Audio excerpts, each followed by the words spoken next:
Hello everyone, welcome back my channel. Welcome back my queen का ये third part है। जैसा कि हमने लास्ट पार्ट में सुना, वांग लिनचाओ अपने लेसन से बचने के लिए भाग जाती है और जाकर विभूषण से टकरा जाती है। विभूषण उसे अपने कॉटेज में ले जाता है और उसे पानी का गिलास देता है। वांग लिनचाओ तो वहाँ एक टेरेस में बच्चे की तरह बैठी हुई थी, तो वे उसे थोड़ा कंसोल करता है और उसे अच्छे से ट्रीट करता है, क्योंकि उसे जो बात जाननी थी वो वांग लिनचाओ का ट्रस्ट जीत कर ही पता चल सकती थी। और वैसे भी वो इस मैटर का कोई बड़ा इशू नहीं बनना चाहता था, बल्कि इसे शांति से निपटा देना चाहता था, क्योंकि अगर उसने सबके सामने इस बात को उछाला तो वांग लिनचाओ की लाइफ में बुरा इफेक्ट पड़ेगा और वो ऐसा नहीं चाहता। पता नहीं क्यों उसके दिल में वांग लिनचाओ के लिए एक सॉफ्ट कॉर्नर है, जबकि वांग लिनचाओ ने तो उसे हट करने की कोशिश की थी। इसके बावजूद वो उसके लिए सॉफ्ट फीलिंग रखता है। उसे तो बस इस बात का थोड़ा सा गुस्सा था, वांग लिनचाओ ये नाटक कैसे कर सकती है, वो बेबी वांग जी का है, बाकी उसे किसी भी बात का गिला शिकवा नहीं है। वहीं वांग लिनचाओ तो पूरी तरह से ब्लैंक थे, उसे ये समझ ही नहीं थी उसे क्या करना चाहिए क्या नहीं। उसके तो हाथ पैर ही सुन पर गए थे, मगर जब विंग उसे अच्छे से ट्रीट करता है और उससे ये भी कहता है वो इस बारे में किसी को कुछ नहीं बताएगा, तो उसे डरने की जरूरत नहीं है, वो उसे कोई भी पनिशमेंट नहीं दिलाएगा। तब वांग लिनचाओ को थोड़ा अच्छा फील होता है।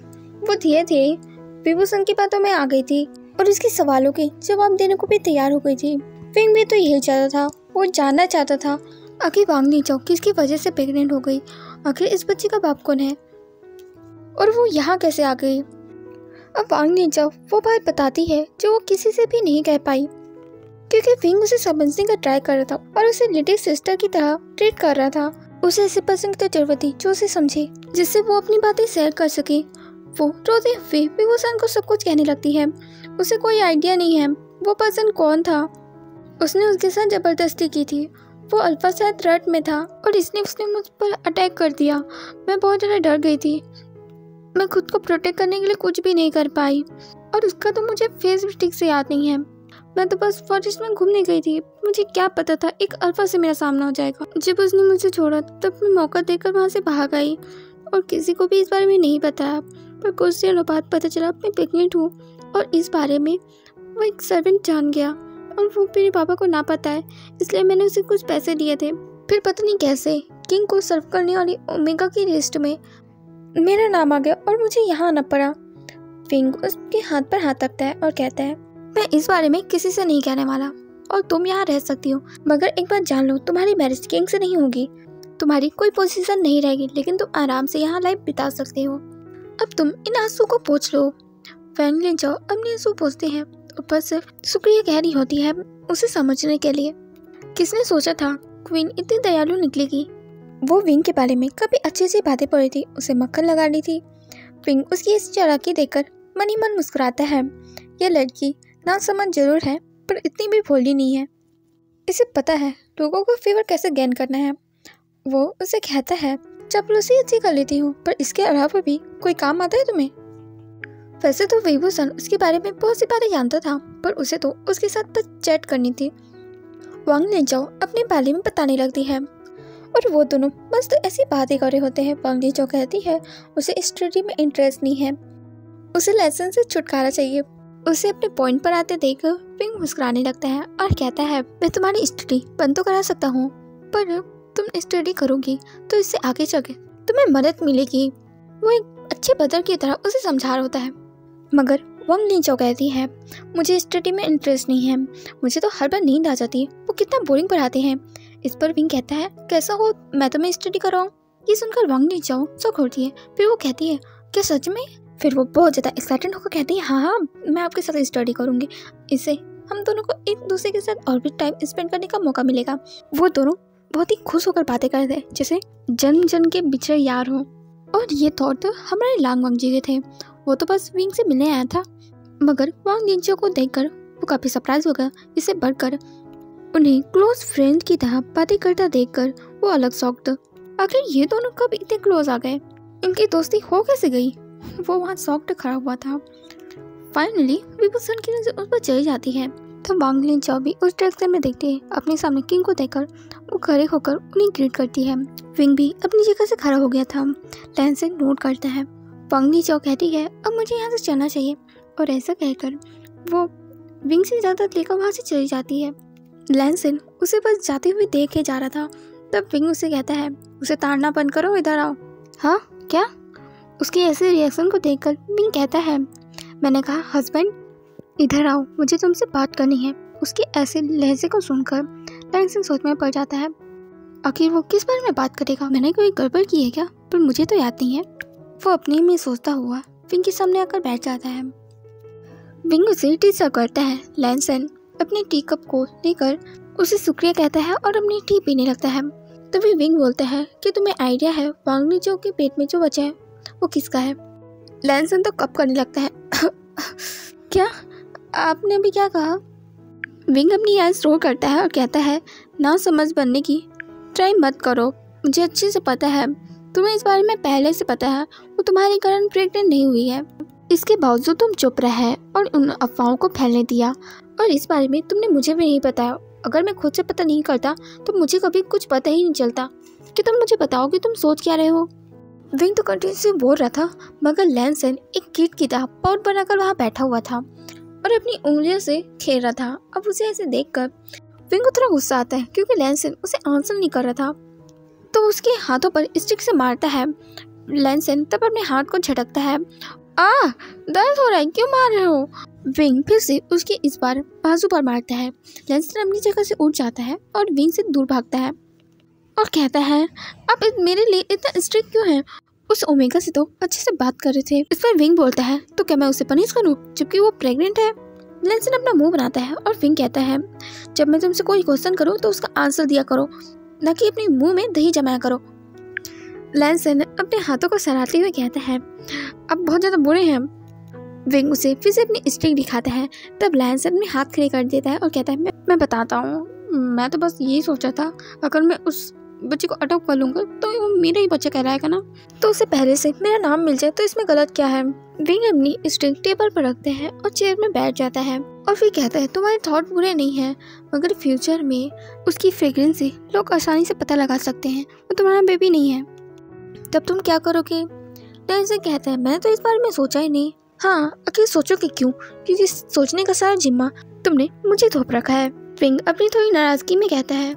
लैंसन तब कहता है, क्या आप मुझसे गुस्सा हो? विंग कहता है, नहीं, बिल्कुल भी नहीं, बल्कि मैं तो खुश हूँ। ओमेगा जो आपस में ही ट्रिक खेले, इससे अच्छा तो वो ओमेगा कॉन्सर्ट पैलेस में होनी चाहिए जो मेरे फेवर में बोले। इसलिए मैंने डिसाइड किया है वांग लिंचाओ कॉन्सर्ट पैलेस में ही रहेगी, मगर तुम्हारी उससे मैरिज नहीं होगी। ये सुनकर लैंसन कहता है, आपको नहीं लगता आप थोड़े हार्श हो रहे हो? बिना मैरिज के उसे पैलेस में रखना, ये तो उसके साथ गलत होगा ना? विंग तब एक अजीब सी हंसी के साथ कहता है, क्या वाकई में ये गलत है, या फिर तुम उससे मैरिज करने के लिए इच्छुक हो? लैंसन तब कहता है, अरे नहीं, मैं उससे कोई पर्सनली मैरिज नहीं करना चाहता, मैं तो बस उसके भले के लिए सोच रहा था। वैसे भी वो ओमेगा बहुत ज़्यादा अच्छी है, मुझे तो वो बहुत पसंद है, उसके साथ बात करने में मुझे बड़ा मजा आता है, और इसलिए तो मैं उसके साथ अक्सर टाइम बिताने लगा था। और वो कहते कहते रुक जाता है, क्योंकि वो देखता है विभूषण की जल रही है। उसकी सेंट में स्वीटनेस की जगह एक चिली का फ्लेवर आ रहा था। तब लैंसन थोड़ा पॉज लेता है और उसे चिढ़ाते हुए कहता है, क्या आप जेलस फील कर रहे हो? मुझे नहीं लगता आपको होना चाहिए, मैंने तो कभी उसे टच नहीं किया। नहीं, मेरा मतलब है कि मैंने किया है, सिर्फ उसके हाथों को चूमा है और उसे गले लगाया है, और इस जगह मैंने उसे किस किया था। वो अपने चिक्स पर पॉइंट करता है और अपनी बत्ती से चमका रहा होता है। इससे आगे वो और कुछ बोलता है। विभूषण गुस्से से चिल्लाता है, सेमलेस बास्टर्ड, तुम अपने डटी कामों का बखान अपने ओमेगा के सामने किस तरह से कर रहे हो? क्या तुम्हें शर्म नहीं आती? विंग बुरी तरह से चिढ़ते हुए कहता है। लैंसन कहते हैं, आप मुझ पर गुस्सा नहीं कर सकते, आपने ही मुझे छूट दी थी, थोड़े से मजे कर लिए, तो इसमें गलत क्या है? विंग अपने दांत पीसते हुए कहता है, ये सेमलेस अल्फा, तुम बहुत ज़्यादा गंदे हो, तुम जानबूझकर मुझे ये सारी बातें बता रहे हो, मुझे नहीं जानना कुछ भी, खबरदार कुछ भी कहा तो।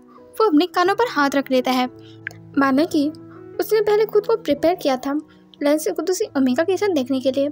उसने खुद को बहुत अच्छे से समझाया था, मगर लैंसन के मुंह से ये सारी बातें सुनना ये उसके बर्दाश्त से बाहर था। उसे बहुत हर्ट होता है, उसकी आंखों में आंसू आ गया था और वो अपना मुंह फुलाकर वहाँ बैठा हुआ था। उसका लैंसन से कुछ भी कहने का मन नहीं था। लैंसन उसे शांत देख उसे साइड से हक कर लेता है और उसकी चिक्स में किस करता है और उससे पूछता है, अब किस लिए मुंह फुला रखे हो? वैसे इस तरह से बहुत ज़्यादा क्यूट लगते हो। वो उसकी चिन को पकड़ कर कहता है, फिर उसके लिप्स में क्विक किस करता है। विंग उसे कुछ कहता नहीं है, मगर वो चाहता था लैंसन वो आगे बढ़े। वो उसे फील करके ये शोर करना चाहता था। लैंसन सिर्फ उससे प्यार करता है। वो लैंसन की आंखों में देखता वो कहता है, लज्जा, आई love you and I am sorry जो मैंने पहले किया। प्लीज़ मुझे अपनी लाइफ से कभी भी साइड मत करना, वरना मेरी लाइफ का कोई भी मोटिव नहीं रहेगा। वो थोड़ा सेंटी हो रहा था, जिसे ऐसे देखकर लैंसन कहता है, you are my princess and I love you. वैसे अगर आप मुझे बेड में ज्वाइन होने दें तो मैं आपको 1000 बार आई लव यू बोलूँगा, पर बेड पर। इतना सुनते ही विंग कहता है, so mean but I accept. ये सुनकर लैंसन कहता है, क्या मतलब है आपने मुझे परमिशन नहीं दी? इतनी बड़ी मेहरबानी कैसे कर दी? ओह, कहीं ये इस वजह से तो नहीं है मैंने उस ओमेगा की जैसी तारीफ कर दी थी? अगर उससे जेलस होकर आपने मुझे परमिशन दी है तब तो वो ओमेगा और भी तारीफ के लायक है। लैंसन अपने फेस में एक बड़ी सी स्माइल लिए कहता है। विंग तब उसके बाजू पर जोर से पिंच कर देता है। लैंसन तब उसे एकदम टाइटली हक करता है। विंग की तो जान निकल जाएगी इतने में, और उसे लाते हुए कहता है, वांग जी छोड़ो मुझे, क्या कर रहे हो? मगर लैंसन उसे ऐसे छोड़ता नहीं है और उसके साथ पैशनेट रोमांस करना शुरू कर देता है। वो उसे बुरी तरह से किस करता है। वो तो अपनी एक्टिविटी के लिए नाइट का भी वेट नहीं करना चाहता था। वो 3 भी स्टार्ट कर देता, मगर विंग वो तो मानने वाला नहीं था। इसलिए ना चाहते हुए भी उसे नाइट का वेट करना पड़ता है। और नाइट में तो उनकी काफ़ी अच्छी रोमांटिक नाइट बीतती है। और लैंसन विंग को वापस से पेरिस में रहने के लिए बोलता है, मगर विंग उसके लिए साफ मना कर देता है, क्योंकि उसे कॉटेज में रहना बहुत अच्छा लग रहा था। अब ऐसे ही दिन बहुत अच्छे से बीत रहे थे। वांग लिनचाओ और विंग की फ्रेंडशिप काफ़ी अच्छे से चल रही थी। वो अक्सर उससे मिला करता था और वो दोनों ही ढेर सारी बातें किया करते थे। विंग खुद में ही सरप्राइज था। वो लैंसन के अलावा किसी से भी इतना क्लोज नहीं हुआ, किसी से खुल के बातें नहीं की। मगर वांग लिनचाओ के साथ उसका कैसा बॉन्ड बन चुका है। वो सच में उसे अपनी लिटिल सिस्टर मानता है और उसे फैमिली की तरह ट्रीट करता है। यहाँ तक कि लैंसन भी वांग लिनचाओ को काफ़ी फेवर करता है। उसके अलावा वो किसी ओमेगा को अटेंशन देता है तो वो वांग लिनचाओ है। अब विंग को ना थोड़ा सा डाउट हो रहा था, क्या वांग लिनचाओ के पास कोई हिडन पावर है? फर्स्ट टाइम में ही वांग लिनचाओ ने उन दोनों की अटेंशन ग्रैब की और जिस चीज़ की उसे ज़रूरत थी उनका फेवर वो उसे मिल गया। क्या ये चार्म की पावर है? मगर इस तरह से तो चार्म की पावर नहीं होती है। उसका बस ये डाउट था और वो किसी से कुछ क्लियर कहता नहीं है, क्योंकि बस ये तो उसके थॉट थे। उसके बस ऐसे ही दिन बीत रहे थे। वो अपनी सारी डेली रूटीन कंप्लीट किया करता था। ऐसे ही एक दिन एक रूटीन की तरह वो मॉर्निंग कोर्ट में शामिल होता है।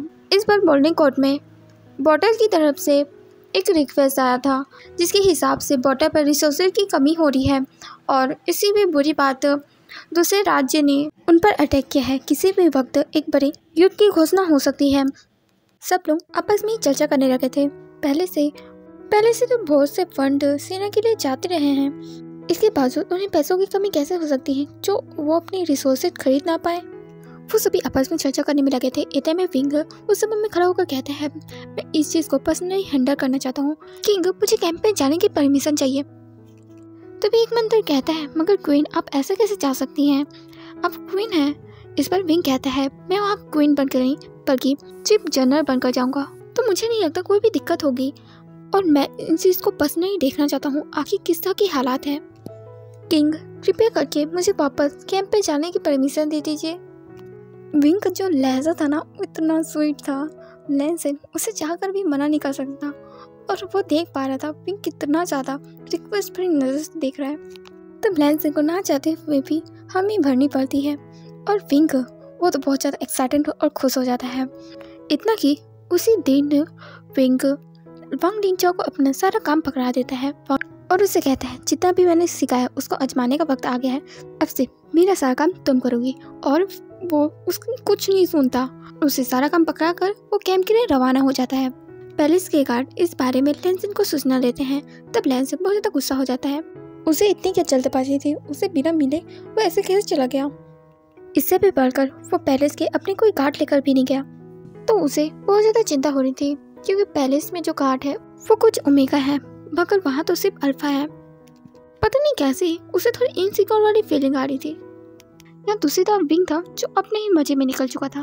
वो वॉल कैंप की तरफ चलते हुए बहुत ज़्यादा खुश था, क्योंकि वॉल कैंप उसका घर है जहाँ पर वो लड़ते झगड़ते बड़ा हुआ था। अपने बचपन की उसने बहुत से साल वहाँ बिताए थे। वॉल को पहुँचने से पहले एक छोटा सा विलेज पड़ता है। विंग पहले वहाँ रुकता है और वो जनरल वेंगजू के पैलेस में जाता है। अभी सेना की सारी कमांड जनरल वेंगजू के पास है। इससे पहले विंग के मास्टर के पास सेना की सारी कमांड थी और वो पैलेस भी उन्हीं का था। विंग उस पैलेस में जाता है और उनके ग्रेवयार्ड में और अपने मास्टर अपने गॉडफादर को ग्रेटिट्यूड शो करता है और एक सैनिक से जनरल वेंगजू के बारे में पूछता है। इस पर वो सैनिक बताता है जनरल हमेशा वॉल कैंप पे ही रहते हैं, यहाँ नहीं आते। ये सुनकर विंग उस विलेज से वॉल कैंप की तरफ निकलता है। दूसरी तरफ कैंप में ये खबर मिलती है जनरल विभूषण कैंप में आ रहे हैं। तो जनरल जो तो बहुत ज़्यादा अलर्ट हो जाते हैं। फर्स्ट ऑफ ऑल वो क्वीन है, सेकंड उसका टेम्पर बहुत ही बुरा है। वो विभूषण को पसंद नहीं जानते हैं। अपनी आर्मी ट्रेनिंग के समय से उसने विभूषण को देखा है। उसका मिजाज काफी गुस्से वाला है और बहुत क्रूर है, पर वो एक महान योद्धा है। उसकी लीडरशिप में उन्होंने येलिंग को जीता था और तब से ही वो येलिंग प्रोटियस के रूप में बहुत ज़्यादा फेमस हुआ था। येलिंग जैसा बड़ा लैंड लेंस के अंडर में है। लेंस बहुत ज़्यादा खुश हुए और उसके सामने मैरिज प्रपोजल रखा। अगर वो चाहता भी तो भी वो मना नहीं कर सकता था, इसलिए उसने मैरिज कर ली। उसके बाद से उसने कैंप छोड़ दिया और उसके बाद से येलिंग पेटिया दुनिया के लिए मिसिंग हो गया। पर वो अब जाकर वापस लौट रहा है।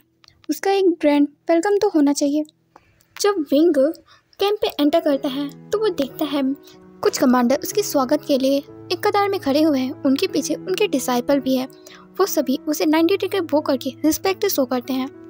विंग जिसने एक्सपेक्ट नहीं किया था उसका स्वागत इस तरह से होगा, वो कहता है मुझे उम्मीद नहीं थी आप सभी मेरा स्वागत इस तरह से करेंगे, इस तरह से रिस्पेक्ट दिखाएंगे, मगर मुझे दिखावा पसंद नहीं है। विंग अपने एरोगेंट में कहता है और घोड़े से नीचे उतरकर बहुत ही गौरव के साथ एलिगेंट चलता हुआ जनरल वेंगजू के पास जाने लगता है। कमांडर के पीछे उनके जो डिसाइपल थे वो आपस में ही बातें कर रहे थे धीरे धीरे से। आखिर ये ओमेगा है कौन जिसके वेलकम के लिए हम सभी को यहाँ खड़ा कराया गया है। वैसे दिखने से ये काफी रिच फैमिली का लग रहा है। देखो कितने शानदार कपड़े पहने हैं। वो दोनों आपस में खुशबू कर ही रहे थे, तभी उनका मास्टर उन्हें घूर कर देखता है और चुप रहने के लिए कहता है, तो वो सभी शांत हो जाते हैं।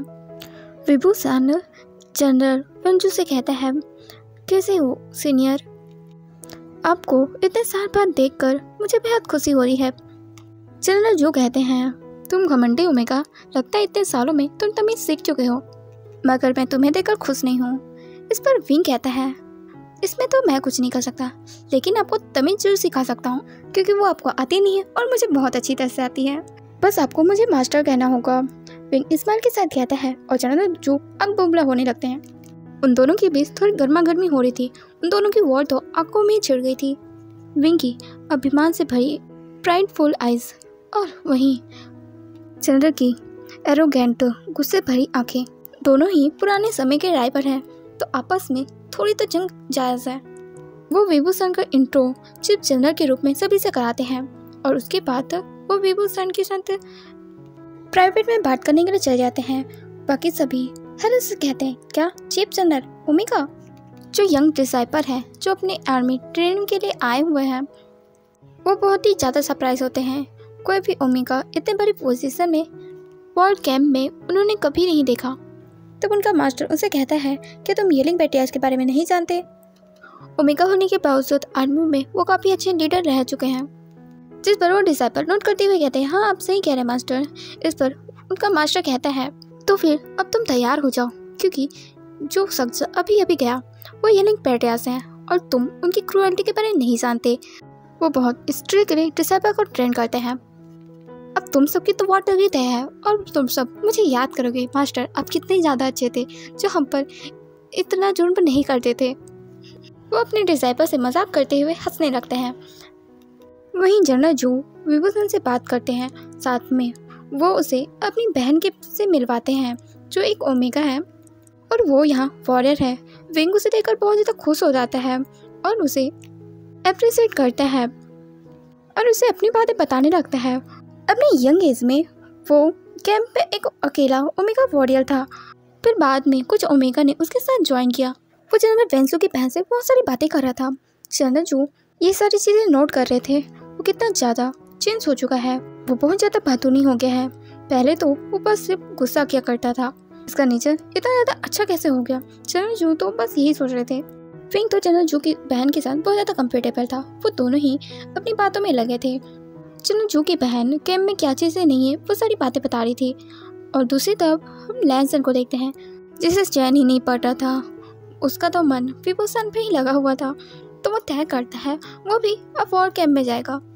हालांकि उसे अच्छी तरह से पता है उसकी ओमेगा अकेले ही सब कुछ संभाल सकती है, मगर वो अपने अंदर की अल्फा का क्या करे जो अपनी ओमेगा से दूरी बर्दाश्त नहीं है। उसकी चिंता में मरे जा रहा है। चीफ मिनिस्टर को अपना काम सौंपकर लैंसन तो निकल पड़ता है। दूसरी तरफ फॉर कैम्प में तो विभूषण अपने काम पर लग गया था। उसे पता चलता है फंड की आखिर कहाँ चोरी हुई है। उन सब मामलों को वो जनरल के साथ मिलकर सॉल्व करता है। इसी के साथ वो वॉर में पार्टिसिपेट करता है। जैसे कि जंग होना तय था तो एक भयंकर युद्ध का माहौल छिड़ा हुआ था, मगर जीत तो उस राज्य की ही होने वाली थी। वहाँ के हर एक वॉरियर 100 वॉरियर के बराबर है। वो दूसरे राज्य से जीत चुके थे और वो वापस लौटे थे। कैंप पर इंपीरियल पैलेस से भेजे गए वैद्य थे जो सभी का इलाज कर रहे थे। विभूषण इस जंग में थोड़ा घायल हो गया था। वो बाकी सैनिकों के साथ वापस लौट रहा था, तभी वो सामने लॉन्ग वांगजी को देखता है। लॉन्ग वांगजी को देखने के बाद वो तो बेहोश होने के कगार में था। आखिर ये यहाँ क्या कर रहा है, वो भी वैद्य बनकर। उसे बस जरा सी चोट लगी थी, मगर वो सही सलामत था।